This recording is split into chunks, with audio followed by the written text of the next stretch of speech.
Hello good morning उदय ज्ञान infotech में आपका स्वागत है। आज सभी एनएम सिस्टर बहनों को मेरा सादर प्रणाम, नमस्कार। और आज का जो टॉपिक है बाल चिकित्सा नर्सिंग के बेस पर जो क्वेश्चन आते हैं उसको मैंने लिया है। और इससे भी क्वेश्चन मैंने देखा है तो 2, 4 से 5 क्वेश्चन इसमें आए हुए हैं आपके बेसिकली।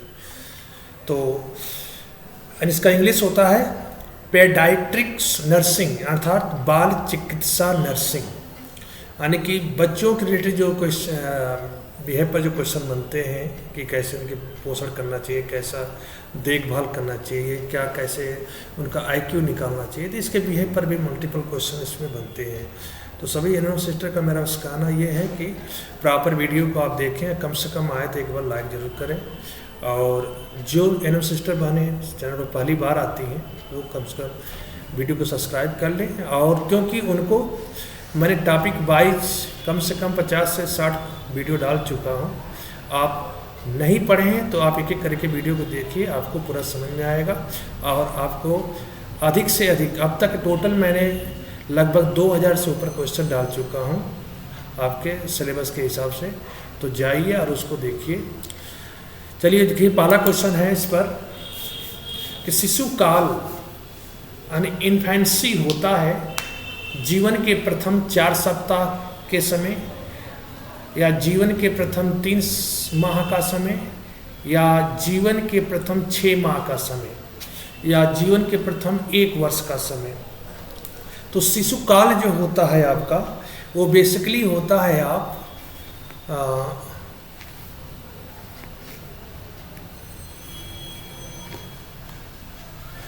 आपका जीवन के प्रथम 1 वर्ष का समय जो होता है वो शिशु काल कहलाता है, इन्फेंसी होता है।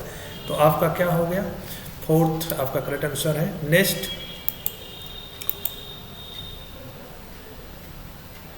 बच्चे में दांतों का गिरना आरंभ हो जाता है 10 वर्ष की आयु में होने पर, 2 वर्ष की आयु होने पर, 6 वर्ष की आयु होने पर, या 6 माह की आयु होने पर। तो बच्चों का जो दांत गिरना जो होता है बेसिकली वो होता है 6 वर्ष की आयु होने पर बच्चों के दांत जो होते हैं गिरना चालू कर देते हैं, अर्थात 3rd इस करेक्ट आंसर इसका है।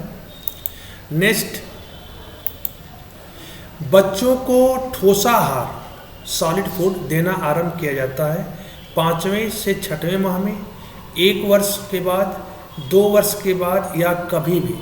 तो बच्चों को जो ठोस सॉलिड भोजन होता है वो देना कब आरंभ करते हैं? तो तीसरे का जो राइट आंसर है वो आपका होता है 5वें से 6वें माह में आप उसको ठोसा आहार दे सकते हैं, सॉलिड फूड दे सकते हैं, यानी फर्स्ट इसका करेक्ट आंसर है। नेक्स्ट, निमोनिया रोग होने पर बच्चों को दस्त लग जाते हैं, कपकपी होने लगती है, बच्चा लाल पड़ जाता है, या पसलियाँ चलने लगती हैं। तो निमोनिया जब रोग हो जाता है तो बच्चे जो होते हैं बेसिकली पसलियाँ चलने लगती हैं, अर्थात इसका 4th करेक्ट आंसर है। दस्त नहीं लगता है, कपकपी नहीं, बच्चा लाल नहीं होता है, पसलियाँ चलने लगती हैं इसकी, अर्थात 4th is correct answer. Next, शिशु की नाभि नाल यानी कॉर्ड और खतने सर्कुमसिशन की सफाई की जाती है प्रत्येक बार कच्छा यानी डायपर बदलते समय, दिन में 3 बार, दिन में 2 बार, दिन में 1 बार। तो शिशु की नाभि नाल और खतन की सफाई की जाती है। तो 5 का राइट आंसर है वो होता है प्रत्येक बार जब डायपर आप बदलते हैं यानी कच्छा बदलते हैं तो प्रत्येक बार आपको करना चाहिए, अर्थात फर्स्ट इसका करेक्ट आंसर है। शिशु का वायु मार्ग बंद हो तो क्या करें? शिशु को बाएं हाथ का उल्टा पकड़कर दाएं हाथ से उसकी पीठ थपथपाएं यानी बैक ब्लो स्लैप कहते हैं। CPR करें यानी डू CPR, छाती को दबाएं, चेस्ट कंप्रेस करें, ठंडा स्नान यानी कोल्ड बाथ कराएं। तो शिशु का अगर वायु मार्ग बंद हो जाता है तो सबसे जो उसका राइट सही होता है तरीका होता है उसको शिशु को बाएं हाथ पर उल्टा कर पकड़ करके दाएं हाथ से उसकी पीठ को थपथपाना चाहिए, यानी फर्स्ट इज करेक्ट आंसर इसका।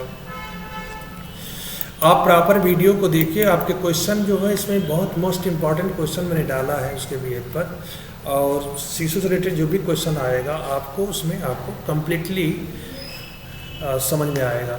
शिशु की बोतल का निर्वाणुकरण यानी सेंट्रलाइजेशन करने के लिए उसे पानी में उबालना चाहिए 1 मिनट तक, 3 मिनट तक, 5 मिनट तक या 10 मिनट तक। तो इसका राइट आंसर है 7 का, उसको कम से कम 5 मिनट तक करना चाहिए। कितने मिनट तक? 5 मिनट, यानी 7 का थर्ड करेक्ट आंसर है। नेक्स्ट, शिशु इन्फेक्ट को माँ का दूध पीने के लिए आवश्यक प्रतिवर्त रिफ्लेक्स होता है। रूटिंग एंड सकिंग प्रतिवर्त, मारो एंड स्टार्ले प्रतिवर्त, ग्रास्पिंग एंड मारो प्रतिवर्त या रूटिंग एंड ग्रास्पिंग प्रतिवर्त। तो 8वें का जो राइट आंसर है वो होता है आपका रूटिंग एंड सकिंग प्रतिवर्त होता है आपका। 8 का फर्स्ट इज करेक्ट आंसर है आपका। नेक्स्ट, शिशु को पकड़े रहने के लिए आपको उसे सुरक्षित रूप से पकड़ना चाहिए, उसे गले से लगाना चाहिए या गाने के साथ उसकी बात करनी चाहिए या उपयुक्त सभी। तो शिशु को पकड़े रहने के लिए आपको इन 9 में से आपको सुरक्षित रूप से पकड़ना चाहिए, उसे गले से लगाना चाहिए, गाने के साथ उसे बात करनी चाहिए, अर्थात इसका 4th क्या है आपका करेक्ट है। तीनों चीज़ें अप्लाई कर सकते हैं। नवजात शिशु को परिचर्या यानी कि नियोनेट नर्सिंग में उसके सिर को सहारा दिया जाता है प्रथम 6 माह तक, प्रथम 2 माह तक, प्रथम 3 सप्ताह तक या ये सभी। तो 10वें का जो राइट आंसर है आपका प्रथम 6 माह तक, प्रथम 6 माह तक। नेक्स्ट, शिशु को रेंगना यानी क्रैवलिंग प्रारंभ हो जाता है 6 माह की आयु होने पर, 3 माह की आयु होने पर, 5 माह की आयु होने पर या 5 वर्ष की आयु होने पर। तो 11 का आपका राइट आंसर है वो उसका 8 माह की आयु होने पर शिशु क्या करने था, क्रैवलिंग करने लगता है यानी रेंगने लगता है। नवजात न्यूबॉर्न की प्रति मिनट नाड़ी दर पल्स रेट होती है 70 से 170, 70 से 110, 70 से 80 या इनमें से कोई नहीं। तो 12 का जो राइट आंसर है वो होता है आपका 70 से 170 होती है, यानी कि फर्स्ट इज करेक्ट आंसर है। मल मूत्र त्याग प्रशिक्षण टॉयलेट ट्रेनिंग प्रारंभ होती है शैशवावस्था में, वयस्कावस्था में, यौवनारंभ अवस्था में या 1 से 3 वर्ष की आयु में। तो मल मूत्र त्याग प्रशिक्षण आरंभ होना चाहिए आपका बेसिकली। तो 13 का राइट आंसर है वो 1 वर्ष से 3 वर्ष की आयु में करना चाहिए आपका। 4th is correct answer. Next, वास्तविक स्थिति ज्ञान यानी रियलिटी ओरिएंटेशन का जानकारी के लिए आपको नाम लेकर व्यक्ति को पुकारना चाहिए, उसे छूना चाहिए, व्यक्ति को प्रतिदिन सुबह दिनांक और समय बताना चाहिए या उपरोक्त सभी। तो 14 का जो राइट आंसर है ये सभी चीज़ें तीनों का ऊपर होना चाहिए, यानी कि 4th इज करेक्ट आंसर इसका है। 15 दिन रात चक्र को देखभाल कौन सा कार्य नहीं दर्शाता है? दिन में दैनिक वस्त्रों का पहनना, दिन के समय पर्दों और छायाओं को खोलना, दिन रात चमकीली व्यक्तियों को जलाकर रखना, घड़ी और कालदर्शी को देखना। तो दिन रात चक्र की देखभाल कौन सा कार्य नहीं करता है? तो उसमें से आपका 3rd इज करेक्ट आंसर, दिन और रात चमकीली व्यक्तियों को जलाकर रखना, ये आपका नहीं होता है, यानी कि 3rd इज करेक्ट आंसर। परिचारिया द्वारा विकलांग बच्चे को जन्म देने वाली मां के लिए सुझाव: पुनः गर्भाधारण न करें, गर्भाधारण 4 वर्ष बाद करें, भोजन सामान्य से कम लें या इनमें से कोई लें। तो 16 का जो राइट आंसर है उसमें पुनः गर्भधारण न करें, यानी परिचर्या द्वारा विकलांग बच्चों को अगर है विकलांग बच्चों को जन्म देने वाली माँ जो होती है उनको ये है कि पूरा गर्भधारण न करें का दिनचर्या होना चाहिए, यानी कि 1st इज करेक्ट आंसर। गर्भवती महिलाओं के उदर यानी एब्डोमेन का एक्सरे नहीं करना चाहिए फर्स्ट ट्रिमसेस्टर में, थर्ड ट्रिमसेस्टर में, प्रीनेटल पीरियड में या एमनियोटिक फ्लूइड में। तो 17 का जो राइट आंसर है, 17 का जो राइट आंसर है वो उसका फर्स्ट है, यानी फर्स्ट ह्यूमन उधर का एक्सरे नहीं करना चाहिए आपका। एमनियोसेंटेसिस प्रक्रिया में बाहर निकलते हैं CFS, एसिटिक फ्लूइड या प्लूरल फ्लूइड या इनमें से कोई नहीं। तो 18 का जो राइट आंसर है वो है आपका इनमें से कोई नहीं, अर्थात फोर्थ इज करेक्ट आंसर। पैदाइशी विकारों यानी कंजेनिटल डिसीज का प्रमुख कारण क्या है? आनुवंशिकता, शिशु के प्रतिकूल वातावरण, फर्स्ट और दोनों सही है या इनमें से कोई नहीं। तो 19 का जो राइट आंसर है वो है आपका फर्स्ट और दोनों सही है आपका है, यानी कि थर्ड इज करेक्ट आंसर। निम्नलिखित में से कौन सा प्रतिवर्त शिशु इन्फेक्ट में नहीं पाया जाता है? Patellar reflex, Moro's reflex, rooting reflex, sucking reflex. तो कौन सा नहीं पाया जाता है? तो 20 का राइट आंसर है आपका पैटेलर रिफ्लेक्स नहीं पाया जाता है, अर्थात फर्स्ट इज करेक्ट आंसर। निम्न में से कौन सा रोग जन्मजात पूर्व रचना का होता है? फ्रैक्चर, खंडस्सन यानी क्लेफ्ट लिप्स, हेयर लिप्स या दूसरा और तीसरा दोनों सही है। तो 21 का राइट आंसर है चौथा, यानी कि दूसरा और तीसरा दोनों सही है, इसका मतलब आपका फोर्थ करेक्ट आंसर है। फोर्थ क्या है? करेक्ट आंसर है आपका।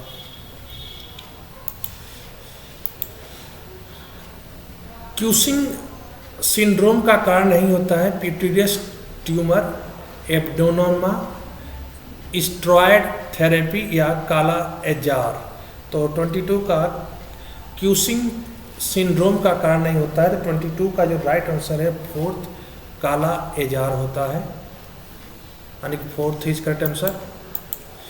इन्फेक्ट में इंट्रामालिकुलर इंजेक्शन हेतु उपयुक्त साइट होती है anterior lateral thigh, anterior mid thigh, both first और सेकंड दोनों, या ग्लूटील मसल्स। तो आपका 33 का जो राइट आंसर है वो होता है इंटीरियर मिड थाइज होती है, यानी सेकेंड इज करेक्ट आंसर। बच्चों के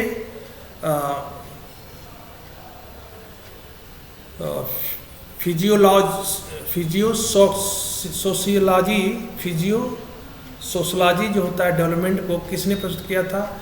सिम्यून फ्रूड ने, इरिक्सन ने या इवन पावेलोव ने या स्किनर ने। तो 24 का राइट आंसर है उसने किया था इरिक्सन ने किया था, इरिक्सन, यानी कि second is correct answer. Gestation के लिए पीरियड में प्री मैक्सिलरी प्रोसेस संकलित होता है। 12 वीक का गेस्टेशन होना चाहिए, 20 वीक का गेस्टेशन होना चाहिए, थर्ड ट्रीमेस्टर का प्रेगनेंसी या 7 या 8 वीक का प्रेगनेंसी में।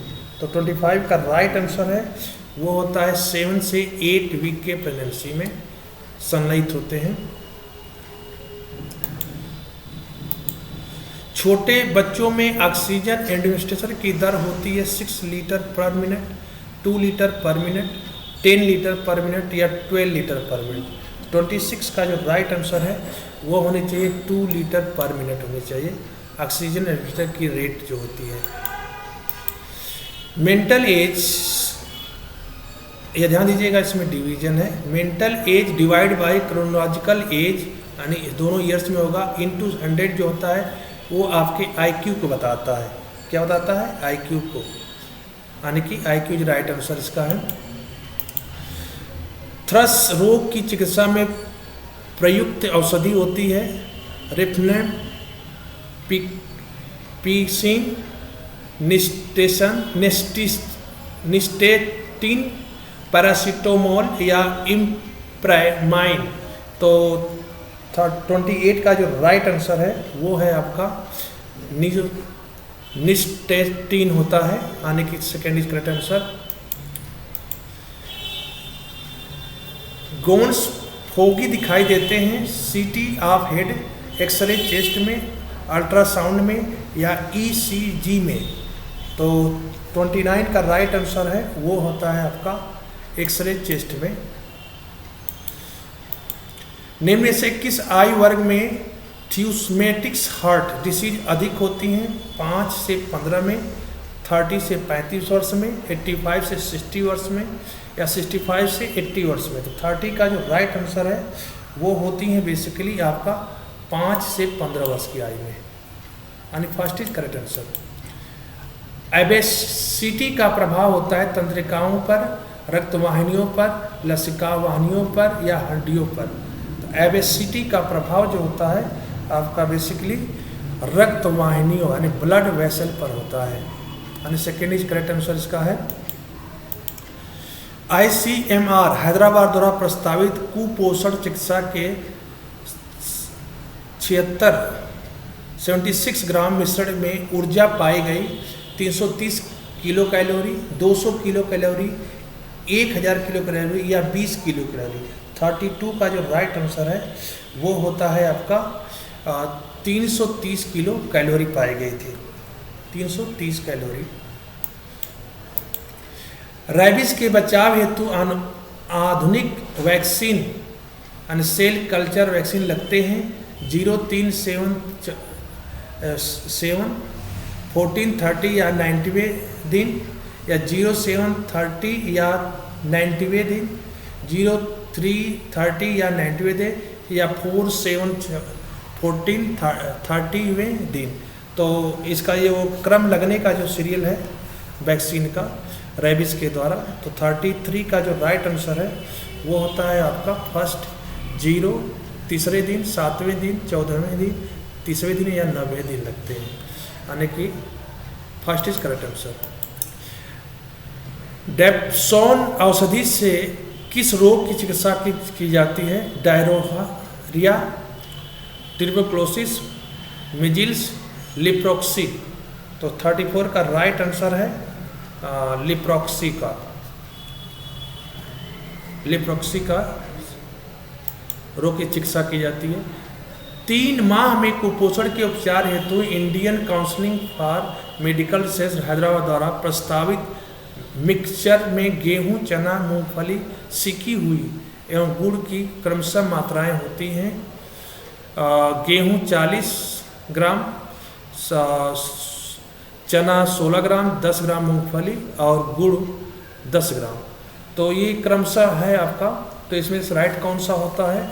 35 का राइट आंसर ध्यान दीजिएगा, आपका फर्स्ट ही सही है। 40 ग्राम गेहूँ, 16 ग्राम चना होती है और 10 ग्राम मूंगफली होती है और गुड़ 10 ग्राम होता है।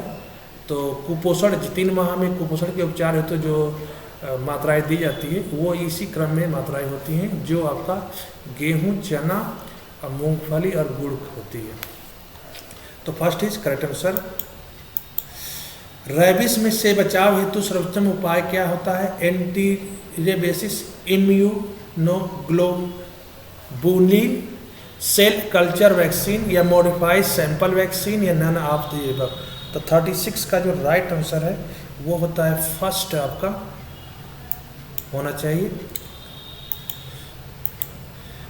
पेरीनेटल पीरियड समयावधि होती है from birth to 1 month, from birth to 1 year, from birth to 1 week, from 1 to 3 years. तो 37 का जो राइट आंसर है वो होता है from birth to 1 week, prenatal period का जो समय होता है। तो उसका राइट आंसर है थर्ड्स। जन्म के समय न्यूबॉर्न की स्किन एक ग्रे व्हाइट सब्सटेंस से कवर होती है जिसे कहते हैं ल्यून्यूगो, सीबम, वार्निक्स कोसियोसा या स्किन वाश। 38 का जो राइट आंसर है, 38 का राइट आंसर है उसको कहते हैं सीबम, सीबम बोलते हैं, बूम या शिवम जो राइट आंसर है। नवजात शिशु में एचबी का लेवल होता है 12%, 10%, 18%, 20%। तो ध्यान दीजिएगा नवजात में हमेशा एचबी का जो लेवल होता है 18%। निम्न में से कौन सी औषधि बच्चों को मलेरिया होने पर नहीं दी जाती है? पैरासीटामॉल, क्लोरोक्विन, प्रीमिक्यून या डाराप्रिम।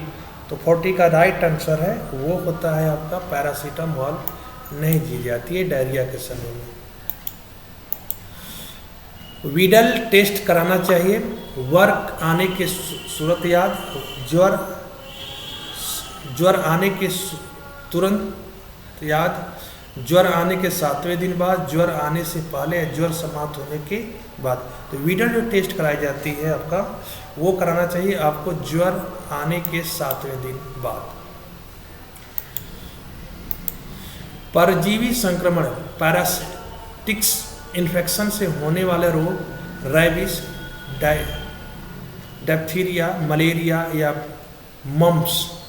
तो 42 का जो राइट आंसर है वो होता है आपका मलेरिया, परजीवी संक्रमण जो होता है। प्लेस्मोडियम प्रैक्टिस शरीर में प्रभावित करता है डब्ल्यूबीसी को, आरबीसी को, प्लेटलेट्स को या बोन्स को। तो जो आपका प्लेस्मोडियम पैरासाइट होता है वो शरीर के किस भाग को डिफेक्ट करता है? तो वो भाग होता है आपका आरबीसी को डिफेक्ट करता है, रेड ब्लड सेल को। नेक्स्ट, फीमेल एनोफिलीज मॉस्किटो वाहक होता है मलेरिया का, बैक्टीरिया का, फाइलेरिया का या वायरस का। तो 44 का जो राइट आंसर है वो मलेरिया का वाहक होता है। किसका होता है? मलेरिया का। Sodium chloride NaCl, sodium estate CH या COON ने, पोटेशियम क्लोराइड KCl और ग्लूकोज C2H12O6 से मिलकर बनती है CH3COO। ये होगा आपका सोडियम एसीटेट है, सोडियम एसीटेट है CH2। और ये ग्लूकोज C6 ग्लूकोज C6H12O6 से मिलकर बनता है, उसको कहते हैं आपको ADT, DTS, PTS या QTS। तो 45 का राइट आंसर है उसको कहते हैं DTS। वे बीमारी जी एक व्यक्ति से दूसरे व्यक्ति में आसानी से फैलती है, communicative disease, infective disease, nosocomial disease या मीनिंगिटिस। तो 46 का जो राइट आंसर है वो होता है आपका कम्युनिकेशन डिसीज, यानी कि फर्स्ट, ये आपका करेक्ट है, फर्स्ट है। नेक्स्ट, यूटिचाइनस थ्राइड के लक्षण होते हैं यूटिसनसन टीथ या डिफेनेस फॉर, इंटरस्टिटिकल कैटरास्टिस, प्रोटेक्टिक्स, ग्लोसिस्टिस या एरिस्टिस। तो 47 का जो राइट आंसर है वो होता है आपका पहला इस करेक्ट आंसर है। नेक्स्ट आपका RH प्लस पॉजिटिव रक्त समूह के लोग होते हैं 50%, 85 से 90%, 70%, 30 से 60%। तो इसका जो राइट आंसर है आपका वो होते हैं आपको बेसिकली 80 से 90% जो होता है RH पॉजिटिव रक्त समूह के लोग होते हैं। और लास्ट पैर का ये विकार जिसमें चलते समय पंजा यानी 4 फुट धरातल से ऊपर की ओर एड़ी धरातल पर होती है। तो टालिपस वायरस, टालिपेस कैनेसस, टालिपेल्स इक्यूनस या टालीपेस वैल्यूगस। तो 49 का जो राइट आंसर है वो है आपका सेकेंड, टालीपेस कालकैनस। और इसका लास्ट आंसर, लास्ट क्वेश्चन इसका आपका, टंग टाई के उपचार में कैंची से काटा जाता है लिगामेंट को, टेंडन को, प्रीनम को या वैल्यूला को, यूविला को। तो राइट इसका है 50 का, वो है आपका थर्ड, प्रीनम को टंग टाइटल के उपचार में कैंची से काटा जाता है। तो आपका थर्ड इज करेक्ट आंसर है। इस तरह से आपके 50 क्वेश्चन कंप्लीट हो गए। और मेरा एनम सिस्टर से बस एक ही अनुरोध है कि प्रॉपर वीडियो को देखें और शेयर करें। और जो वीडियो को प्रॉपर नहीं देखा है, तो मैंने बताया था कि अब तक मैंने फेस्टिस्टिक वीडियो बना चुका हूँ और उस सिस्टमेटिक टॉपिक के वाइज है, तो आप जाइए और उसको देखिए, जो आपको बहुत लाभ मिलेगा। Thank you, bye, good nights सब एनम सिस्टर बहनों को दोबारा मेरा